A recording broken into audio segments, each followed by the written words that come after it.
purpose of the Lugar Center is to help the nation address its energy problems. The Lugar Center is important because it's such a timely topic to industry and to the population as a whole.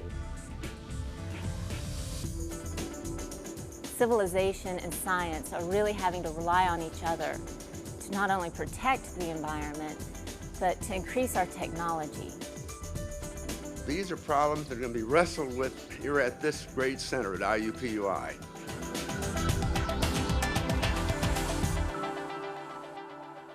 The center is established to address the societal need for clean, affordable, and renewable energy sources. Have you soaked it in alkaline? The center does that by promoting technology research, by promoting policy research, and taking that information and disseminating it. The unique thing about the Lugar Center is the diversity of research that is performed here. We pull experts from School of Engineering, School of Science, School of Medicine, School of Public and Environmental Affairs with very different backgrounds. The center is truly a multidisciplinary center. It's great to have on campus because it gives me a chance to study and perform cutting-edge research. The center's current research efforts focus on fuel cell technology, renewable hydrogen, biofuel production and usage, advanced battery technologies, and hybrid electric vehicles, solar photovoltaic technology, policy, law, and societal issues related to renewable energy. The center is trying to establish strategic partnerships with government labs and also with industry partners. It provides a forum for new concepts and people to work together on new concepts. But in addition, I think it brings a focus here in Indiana that we may not have had in the past. And so what we have in the Lugar Energy Center is the opportunity to use expertise and tools that were developed to understand medicine better and now use them to solve energy problems.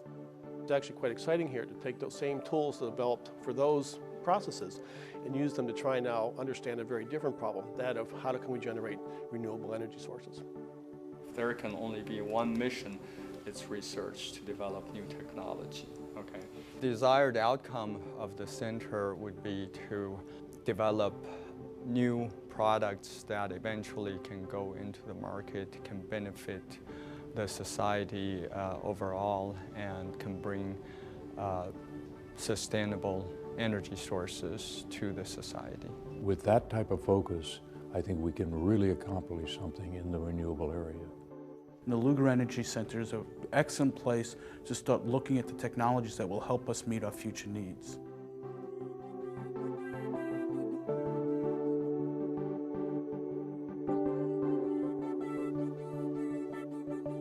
I have the great privilege now of introducing, as the phrase always goes, someone who needs no introduction, and that would be Mayor Senator Lugar. And I say mayor first because for those of you who don't know it, we here at IUPUI credit the mayor with having created this campus. And that is because in a wonderful speech in December of 1968, he challenged our state to create a great university in order to facilitate Indianapolis becoming a great city. And the two universities, Indiana and Purdue, responded very quickly, to put it mildly, 30 days, and established IUPUI. And we have built, over the last 30-plus years, the campus that you're privileged to be on today. That kind of vision is the same vision that brings us here today, which is the vision of Senator Lugar for renewable energy for the world. And what brings him, I believe, as a unique spokesperson for this is the two aspects of his career that he is best known for. First is involvement in the Agricultural Committee in the United States Senate over many years, which grows out of his own background. He is, if you do not know it, the owner of a farm here in Marion County, which does produce corn, he tells me, still, which is, I hope, being used for ethanol. And his long service on the Foreign Affairs Committee in the United States Senate, placing him literally as the leading Republican spokesperson, and I would argue thought leader for foreign affairs in this country. It is critical, obviously, to see these two coming together in the area of agricultural, renewable fuels, and also the foreign policy matters because of the importance of energy to the future of the world. And I think we have been exceedingly fortunate to have as our senator, Senator Lugar, who has been able to move ahead not only this country's understanding of the importance of renewable energy, but has affected the world's understanding of it. And so we're very privileged to have him here today on the occasion of the first forum on the center named after Senator Richard Lugar.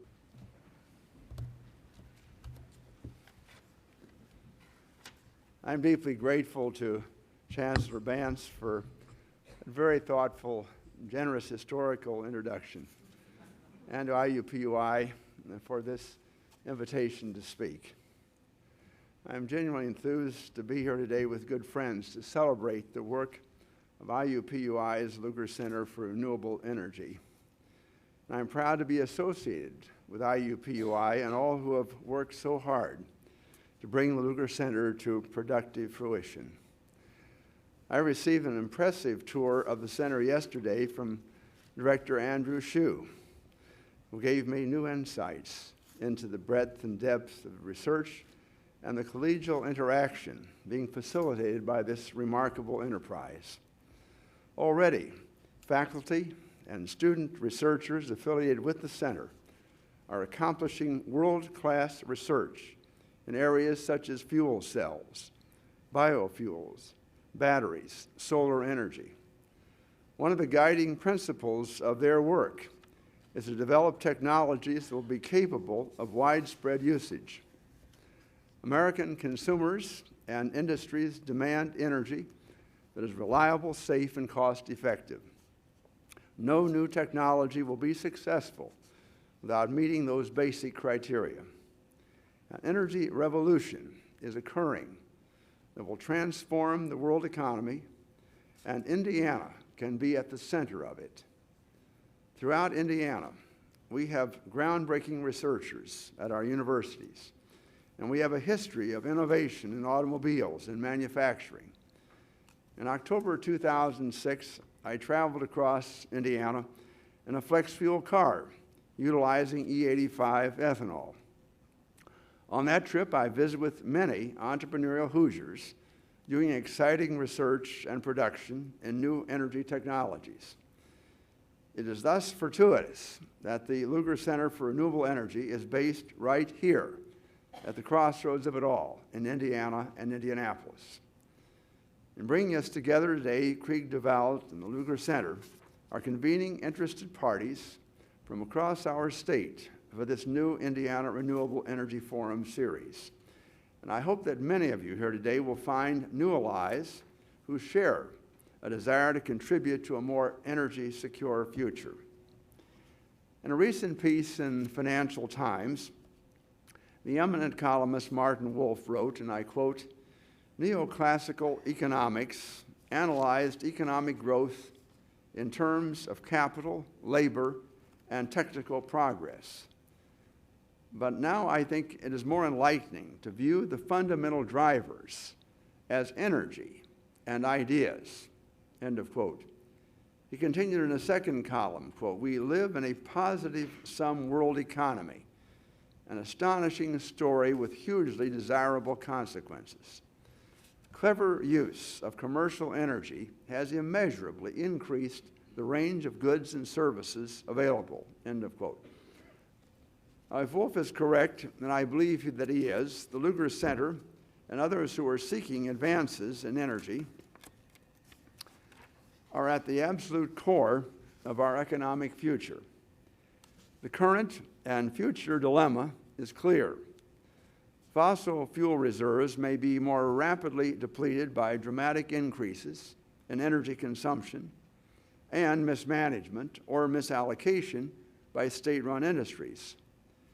Emission controls to meet climate change challenges may pose severe limits to economic growth and cause both internal and external crises for nation states that had relied upon these age-old pressures through growth based on increasing supplies of energy. Last November, we received yet another wake-up call about exploding global energy demand. In its annual World Energy Outlook, the International Energy Agency offered a series of startling estimates. It predicted that global demand for energy will increase 50% by 2030. 3/4 of this demand growth is likely to occur in the developing world, with 45% of it happening in China and India alone. 84% of that growth is expected to come from fossil fuels, translating into a 57% increase in carbon dioxide emissions. The IEA projected that global oil demand will increase from about 85 million barrels per day to about 116 million barrels per day by 2030. To meet surging oil demand, the world will become even more dependent on OPEC, with more than half of the world's oil supply coming from those countries.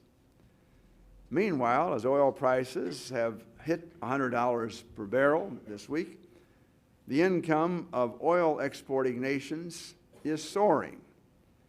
According to the United States Treasury Department, the number of sovereign wealth funds doubled between 2000 and 2005. These national investment reserves now hold between $1.9 and $2.9 trillion. Some estimates double those figures. Russia has about $130 billion in its stabilization fund. Venezuela has an estimated $18 billion. According to recent news reports, the Saudi government is developing plans for the largest sovereign wealth fund in the world, which would exceed $900 billion. Now, sovereign wealth funds could be used to infuse helpful liquidity into international financial markets and promote local development. Yet they could also be used for political manipulation and to undermine key United States foreign policy priorities. Perhaps the most sobering energy-related statistics emanate from China. That country's rapid economic growth and industrialization are obliterating old ways of thinking about the global economy. Consider that in 2007, demand for power generation in China expanded by a phenomenal 16%. This figure followed a 14% increase in demand for power in 2006. On average, 2 new coal-fired electricity plants are completed in China each week. The Chinese coal plants that came online in 2006 alone added a net 80 gigawatts of electricity generation to the Chinese system. Now, for sake of comparison, this amount was roughly equal to the entire electricity capacity of Great Britain. China's voracious appetite for coal to feed its industrialization efforts is reflected in the huge annual death tolls in Chinese coal mines. According to official Chinese figures, which are disputed as artificially low by labor groups, more than 4,700 Chinese coal miners lost their lives in mine accidents in 2006. More than 3,000 were killed in just the first 10 months of 2007. By grim comparison, about 3,900 American soldiers have lost their lives in Iraq in the entire 5-year period since the 2003 invasion. Vehicle sales in China increased by more than 25% in 2006 as China passed Japan, become the second largest vehicle market in the world behind the United States. The 7.2 million vehicles sold in China in 2006 were 4.5 times as many as were sold in China just 9 years earlier.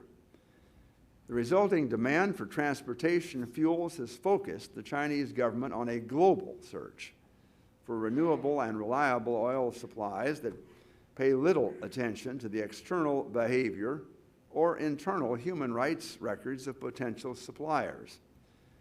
We can debate the margins of error in any of these international energy projections, but the picture they paint is a potentially bleak one for international and global stability and for United States influence. Rapid industrialization in China, India, and other nations is rendering obsolete many well-intentioned approaches to energy security, climate change, global economic policy. Technological breakthroughs that expand energy supplies for billions of people worldwide will be necessary for sustained economic growth of all of these people. If concerns over climate change are factored into the policies, the challenge becomes obviously even greater, because serious efforts to limit carbon could constrain energy options, particularly the use of coal. In the absence of revolutionary changes in energy policy, we will be risking multiple hazards for our country that could constrain living standards, undermine our foreign policy goals, and leave us highly vulnerable to economic and political disasters with an almost existential impact. Public awareness of our energy dilemma is improving. Politicians understand that Americans care about energy security, the environment, and the balance of payments impact of oil dependence, and the cost of energy. For almost 2 years, I've been asserting the, quote, balance of realism, end of quote, in the United States energy debate has shifted from proponents of a fossil fuel-based laissez-faire approach to an approach rather to that approach relying on market evolution, to advocates of energy alternatives who recognize the urgency of achieving a major reorientation in the way the United States obtains and uses energy. The new energy realist asks, how can we shape our energy future before it shapes us in calamitous ways? Yet, despite this new energy realism in American politics, the United States has not committed itself to the policy steps required to achieve a promising alternative future. In fact, advancements in American energy security have been painfully slow, and political leadership has been defensive rather than proactive. One can point with appreciation to some positive trends and initiatives. For example, the energy bill passed last month by Congress and signed into law by the President included a substantial increase in the renewable fuel standard. It took Senators Daschle, Harkin, and me 5 years to pass a renewable fuel standard that was less than a quarter of the 36 billion gallons now agreed upon in the current legislation. But compared to our acute energy vulnerability, progress in most areas of energy policy has not been sufficient. If we have to endure an oil embargo, if terrorists succeed in disrupting our oil lifelines, if we slide into a military conflict because oil wealth has emboldened anti-American regimes, if climate change is accelerated by unrestrained growth in carbon emissions, or if eventual scarcity sends energy prices to unthinkable heights, it will not matter that before disaster struck, the American public and its leaders gained a new sense of realism about our vulnerability. It will not matter that we were producing marginally more ethanol than before, or that consumers are more willing to consider hybrids and other alternative vehicles. Achieving a positive trend line is almost inevitable as long as energy costs remain high, because these costs will lead to some important improvements in investment and conservation. We need to have the discipline to understand that a modestly positive trend, however, is clearly not enough. We find ourselves in a situation that should be intolerable for a superpower and for a nation with such high economic expectations. We maintain a massive military presence overseas, partly to preserve our oil lifelines. One conservative estimate puts U.S. oil-dedicated military expenditures in the Middle East at $50 billion per year in any year. But there is no guarantee that even our unrivaled military forces can prevent an energy disaster. We have lost leverage on the international stage and are daily exacerbating the problem by participating in an enormous wealth transfer to authoritarian nations that happen to possess the commodity that our economy can least do without. October 2007 trade figures show that our non-petroleum trade deficit shrank by 2.9% that month.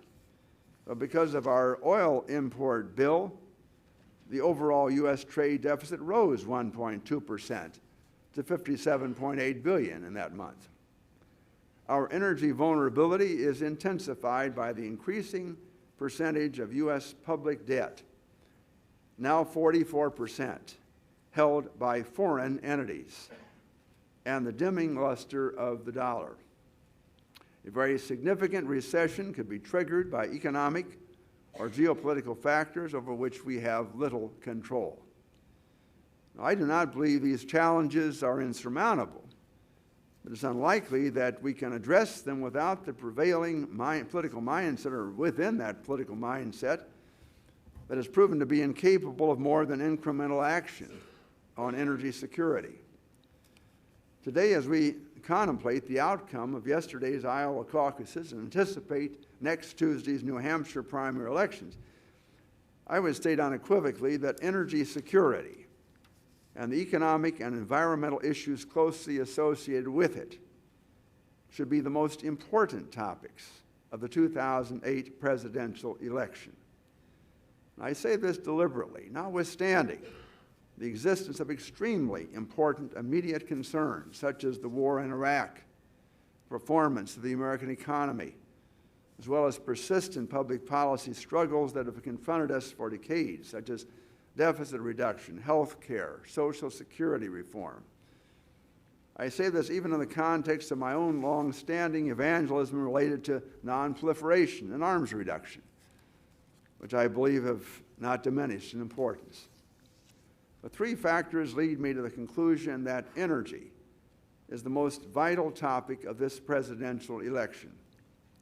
First, energy is the issue with the widest gulf between what is required to make our nation secure and what is likely to be achieved through the inertia of existing programs and congressional proposals. As such, it is the issue on which meaningful progress most depends on the great intangible in American political policy making, the application of dramatic, visionary, and sustained presidential leadership. Congress and private enterprise can make evolutionary energy advancements, but revolutionary national progress in the energy field probably is dependent on presidential leadership and action. Our energy dependence is perpetuated by the lack of national will and focus, and only the President has the visibility to elevate a cause to national status, and only the President can leverage the buying power, regulatory authority, legislative leadership of an administration behind solving a problem that is highly conducive to politics and procrastination and partisanship. Secondly, transformational energy policies are likely to be a requirement for achieving our economic and social aspirations here at home. In an era when exploding global demand for energy creates high prices and fears of scarcity, the U.S. economy is likely to continue to underperform. Our ability to address Social Security, health care, education, and overall budget problems will be heavily encumbered over both the short and the long run if we do not mitigate our energy import dependence.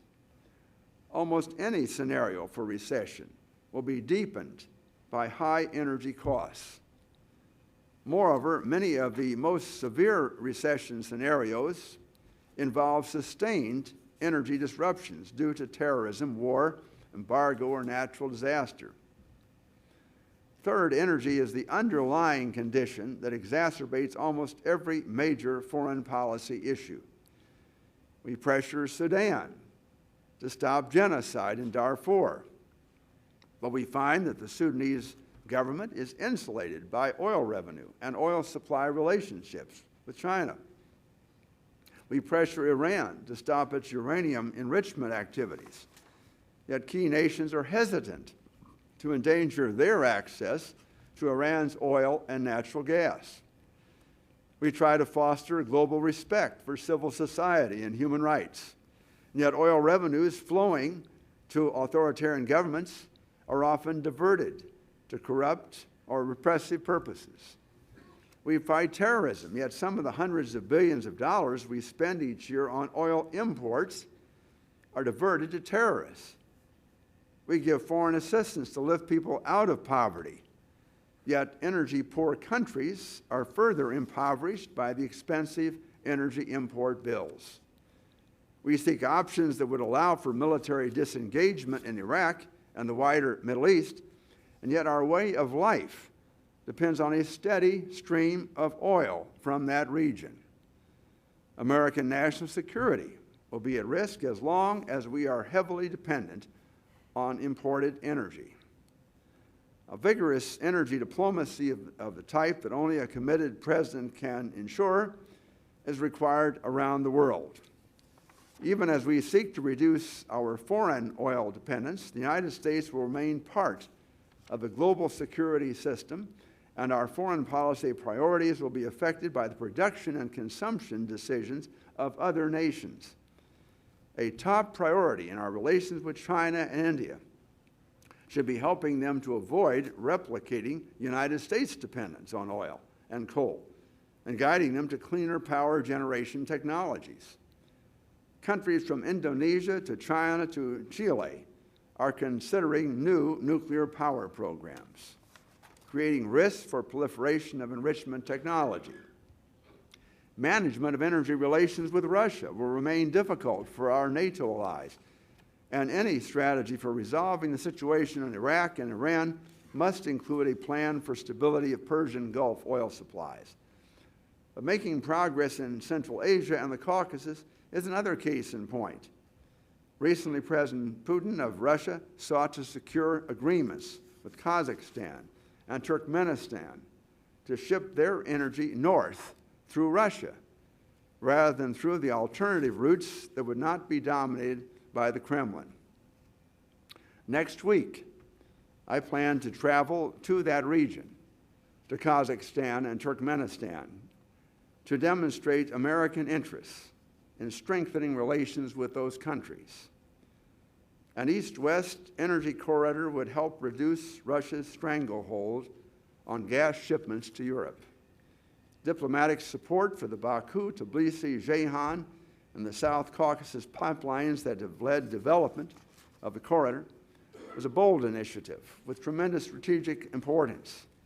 And already we've seen benefits for stability in the region and closer relationships with Georgia and Azerbaijan. Those benefits can also be reaped in Central Asia. Whoever is sworn in, however, as president in 2009 must elevate energy security to the status of a core national goal and must directly engage all of the American people in the solution. If the next president addresses energy through a familiar ideological prism, the chance to strengthen U.S. national security and economic prosperity may be lost. To succeed, the president must be more than thoughtful and attentive to energy concerns. The president must be relentless. He or she must be willing to stake the reputation of the administration on politically difficult breakthroughs that meaningfully contribute to United States energy security. The president must be willing to have his or her administration judged according to success or failure on this issue. And politically, that will not be an easy thing for a president to accept. The president will have advisors who will be whispering cautions about the risks of committing the prestige of any administration to aggressive energy goals. Those advisors will say with some credibility that a president can appear forward-looking on energy with a few carefully chosen initiatives and occasional optimistic rhetoric promoting alternative sources. And they will say that the voting public's overwhelming energy concern is actually high prices for gasoline and home heating.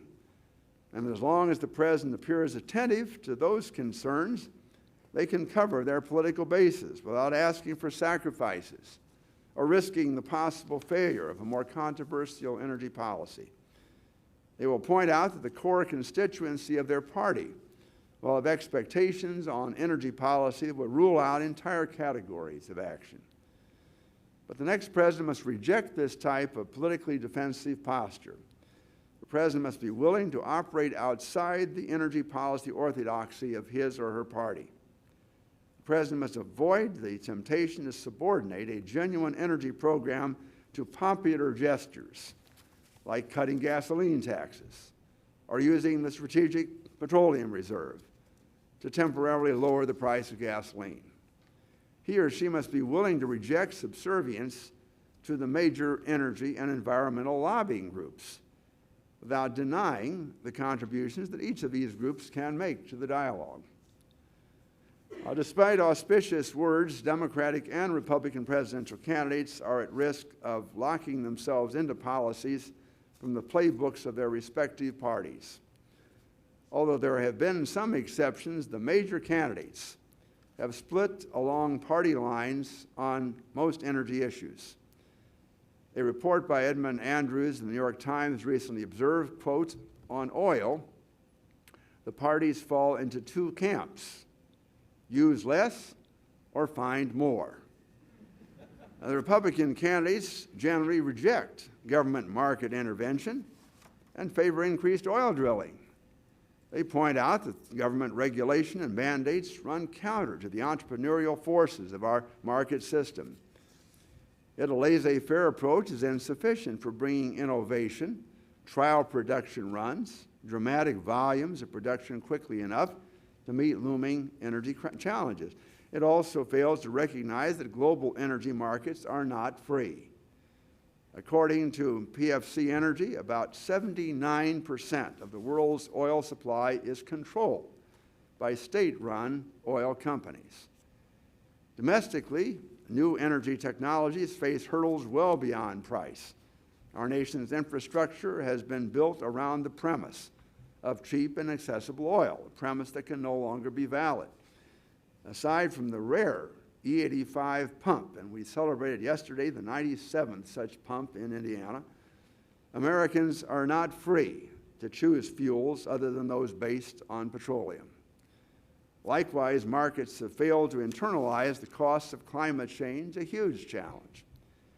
The market needs clear signals to guide investment and innovation toward the national interest, and new energy technologies need a hand up to prove their validity and to become price competitive over entrenched market biases. This does not mean endless subsidy. For example, to jumpstart biofuels usage, I advocate replacing the current static 51-cent subsidy for ethanol with a variable subsidy tied to the price of oil that includes a sunset provision. This would effectively serve as a price floor for oil in addition. Although we should look critically at proposals for mandates, some may be necessary to overcome market blockages in the interest of national security. Mandates requiring production of flex fuel vehicles, installation of E85 pumps, increased CAFE standards are justified now, given the national security gains we would reap from significantly reducing oil consumption. For their part, the Democratic platform of green idealism risks diverging from the energy reality faced by the United States and the world. I share the view that the threats related to climate change are potentially severe and require international action, United States leadership, but U.S. climate policies have to be synchronized with a sober evaluation of what is possible globally And in the context of power demand in China and other rapidly growing economies, long-range arbitrary targets for cutting global greenhouse gas emissions will be quickly overwhelmed without rapid breakthroughs in energy technology and much greater global coordination and diplomacy. For some Democrats, nuclear power, coal, increased oil exploration are simply off the table. And yet coal is the single largest source of electric power in this country, and we have abundant reserves.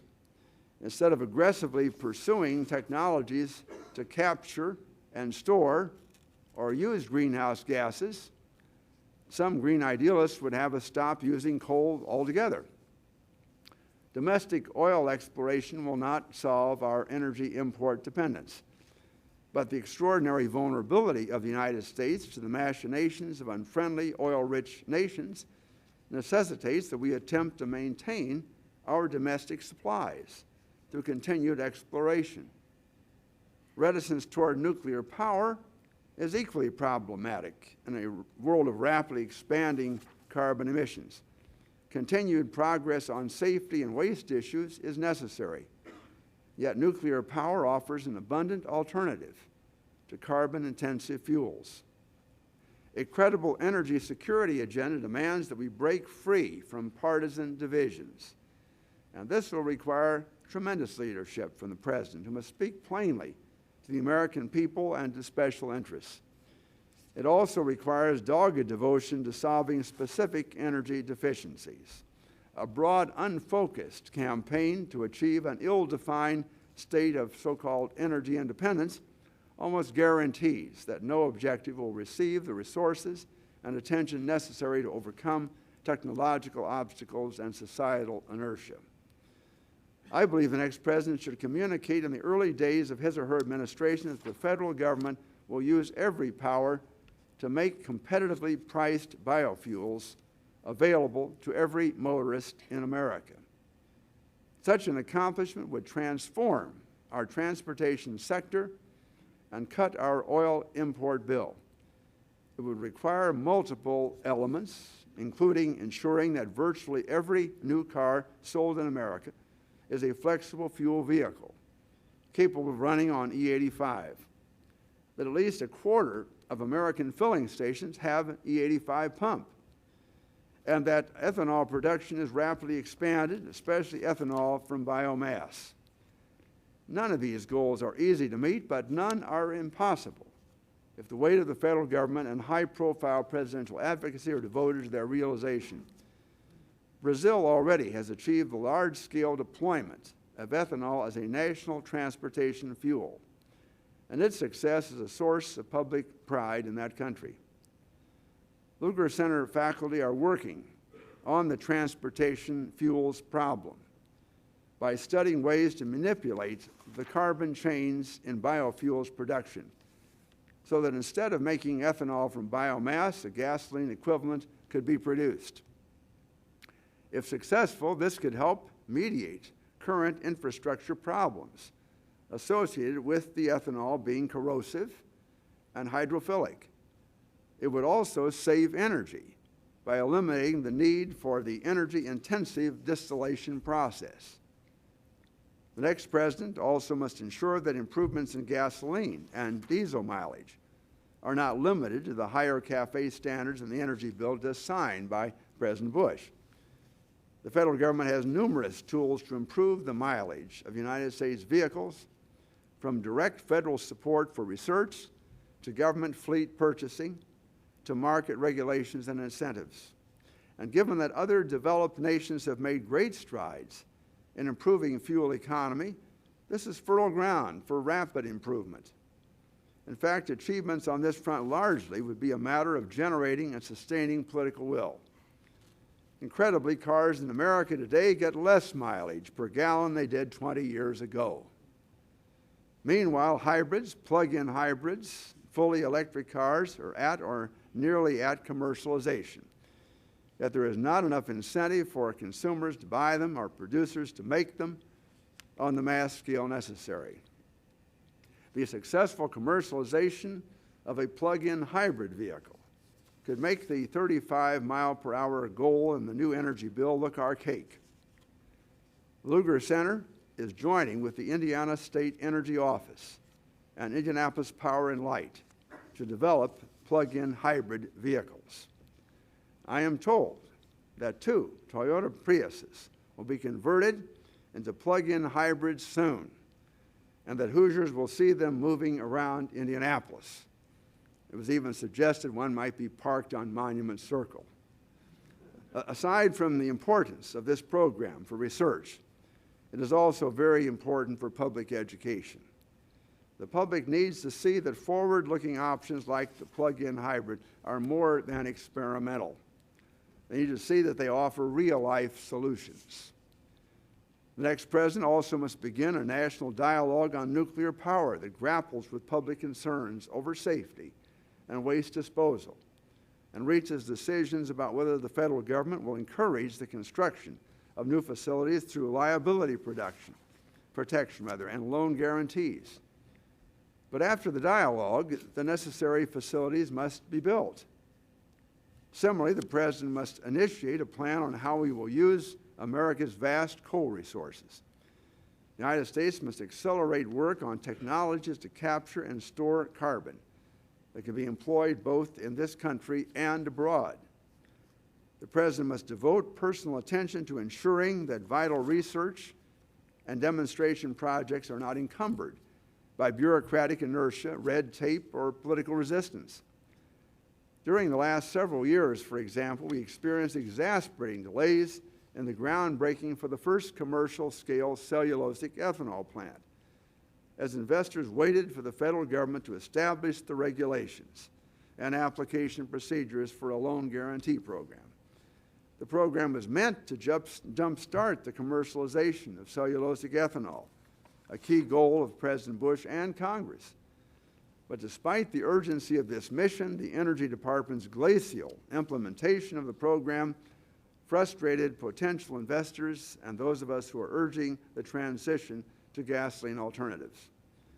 This project is finally moving forward, but critical time was lost. And similarly, our government has failed to move expeditiously on carbon capture and storage demonstration projects. The development and deployment of new technologies is likely to be the difference, finally, between success and failure of our efforts in energy transformation. The next president must demand that research projects related to battery technology, cellulosic ethanol, carbon capture and storage, solar and wind power, and dozens of other technologies receive the highest priority within the administration.